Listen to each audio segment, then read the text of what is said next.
जय हिंद दोस्तों, hello day media में आपका स्वागत है और मैं हूं आपका अपना परवेज इकबाल।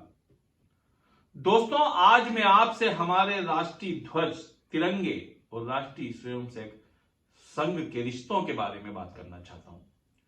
दोस्तों, देश की मौजूदा सरकार हर घर तिरंगा लहराने का अभियान चला रही है। किसी भी देशवासी के लिए देश का झंडा गर्व की बात होता है, उसे हर घर पर लहराया जाए, इसमें कोई हर्ज ना कभी था और ना कभी होना चाहिए। लेकिन राष्ट्र प्रेम के नाम पर कोई पाखंड भी नहीं होना चाहिए।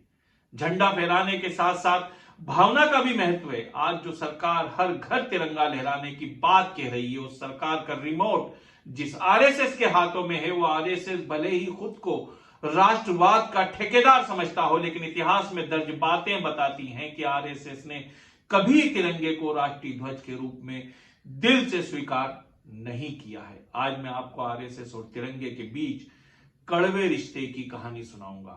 हालांकि किसी भी देश के नागरिक के लिए अपने राष्ट्र ध्वज से रिश्ता कभी कड़वा नहीं होता और ना कभी होना चाहिए, लेकिन इतिहास बताता है कि खुद को हिंदुत्व और राष्ट्रभक्ति का ठेकेदार समझने वाले आरएसएस के रिश्ते हमारे राष्ट्र ध्वज तिरंगे से कभी मधुर नहीं रहे। वैसे आरएसएस द्वारा तिरंगे को राष्ट्र ध्वज ना मानने का मामला कोई नया नहीं है। यह सिलसिला आजादी के पहले से ही चला आ रहा है। कुछ दिनों पहले आरएसएस प्रमुख मोहन भागवत ने बयान दिया था कि हम तिरंगे का सम्मान करते हैं, लेकिन हमारा गुरु तो भगवा ध्वज ही है। दरअसल राष्ट्र ध्वज के बारे में, तिरंगे के अस्तित्व और अस्मिता पर सवाल उठाने वाले मोहन भागवत आरएसएस के पहले नेता नहीं है। संघ के एक और बड़े नेता भैयालाल जोशी ने तो इतना तक कह डाला था कि भगवा झंडा पहले से हमारा गुरु है, तिरंगा तो बहुत बाद में बना है। अगर हम इतिहास की बात करें तो इतिहास के तथ्य बताते हैं कि 22 जुलाई 1947 को जब भारत की संविधान सभा ने क्रांतिकारी बदरुद्दीन तैयब की बीवी सुरैया तैयब के डिजाइन किए हुए तिरंगे झंडे को राष्ट्रध्वज के रूप में अपनाया, तो हिंदू महासभा के नेता वीडी सावरकर और तत्कालीन संघ प्रमुख एमएस गोलवलकर ने तिरंगे को राष्ट्रध्वज बनाने का खुलकर विरोध किया। Historical statement by V D Savarkar नामक किताब में सावरकर ने तिरंगे का खुला अपमान और भगवा की वकालत करते हुए कहा कि भारत का आधिकारिक ध्वज एक कृपाण और कुंडलिनी से परिपूर्ण भगवा ध्वज के अलावा कोई और ध्वज नहीं हो सकता और हिंदू किसी भी कीमत पर भगवा ध्वज के अलावा किसी और ध्वज के सामने सर नहीं झुका सकते।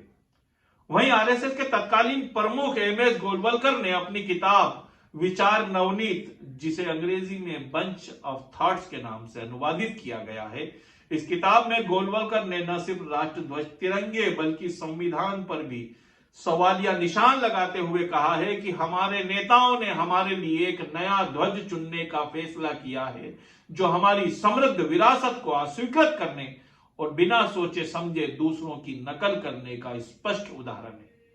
तिरंगे के प्रति आरएसएस के आराध्य गोलवलकर और सावरकर जैसे नेताओं की सोच का ही नतीजा है कि न सिर्फ संघ द्वारा दर्शाई गई भारत माता की तस्वीर में भारत माता तिरंगे की बजाय भगवा ध्वज थामे दिखाई देती है, बल्कि आज भी मोहन भागवत सहित आरएसएस से जुड़े लोग तिरंगे की बजाय भगवा झंडे को ही अपना गुरु मानते हैं। हालांकि संघ कार्यकर्ता नाथूराम गोडसे द्वारा महात्मा गांधी की हत्या के बाद संघ पर लगे प्रतिबंध को हटाने के लिए सन 1948 में जब गोलवलकर ने नेहरू सरकार से विनती की थी, तब तत्कालीन गृह मंत्री सरदार पटेल ने गोलवलकर पर संघ द्वारा तिरंगे को राष्ट्रीय ध्वज मानने की शर्त रखी थी, जिसे गोलवलकर ने स्वीकार किया था।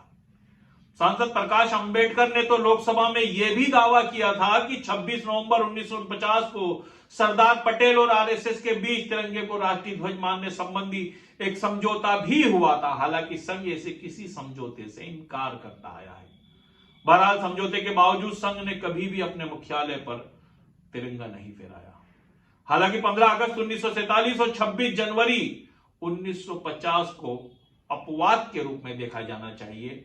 आज जाने माने राष्ट्रवाद के नाम पर सांप्रदायिकता के जहर का दंश झेलती हिंदू युवा पीढ़ी को शायद ये पता ही ना हो कि देश में हिंदुत्व और राष्ट्रभक्ति के ठेकेदार बने आरएसएस के मुख्यालय पर 2002 से पहले तक तिरंगा नहीं लहराया जाता था। यहां तक कि नागपुर स्थित संघ मुख्यालय पर तिरंगा फहराने को लेकर 3 देशभक्त युवाओं को 13 साल अदालत में एड़ियां रगड़ना पड़ी थी। उनका कसूर सिर्फ यह था कि उन्होंने संघ मुख्यालय पर तिरंगा फहरा दिया था। दरअसल संघ मुख्यालय पर तिरंगा न फहराए जाने से आक्रोशित होकर राष्ट्रप्रेमी युवा दल के कार्यकर्ताओं ने संघ मुख्यालय पर जबरिया घुसकर तिरंगा लहरा दिया था, जिस पर संघ के तत्कालीन कार्यालय प्रभारी सुनील काठले ने राष्ट्रीय युवा दल के कार्यकर्ताओं बाबा मेंढे, दिलीप चट्टानी और रमेश कलंबे के विरुद्ध एक मुकदमा दायर करवा दिया था और उन्हें 13 साल बाद 2013 में जस्टिस आर लोहिया द्वारा बरी किया गया। सवाल यह उठता है कि जो संघ खुद चंद बरस पहले तक अपने मुख्यालय पर तिरंगा फहराने को आपराधिक कृत्य समझता हो, वो दूसरों की देशभक्ति पर कैसे सवाल उठा सकता है? क्या यह विडंबना नहीं है कि जंग आजादी में जिस संघ का कोई योगदान ना हो, जिस संघ से जुड़े नेताओं की भूमिका और निष्ठा देश की जंग आजादी में संदिग्ध रही हो, वही संघ आज देशभक्ति और राष्ट्रवाद के ठेकेदार बनकर देश की युवा हिंदू पीढ़ी को सांप्रदायिकता का पाठ पढ़ा रहा है, जबकि वो खुद आज तक तिरंगे को राष्ट्रध्वज के रूप में सम्मान नहीं देता है, जिसे मोहन भागवत जी का बयान साबित करता है। बहरहाल ये थी आरएसएस और उनके सहयोगी संगठनों के तिरंगा प्रेम की असलियत। इसी के साथ मुझे यानी परवेज इकबाल को अब दीजिए इजाजत। अगली बार फिर मुलाकात होगी एक नए मुद्दे के साथ।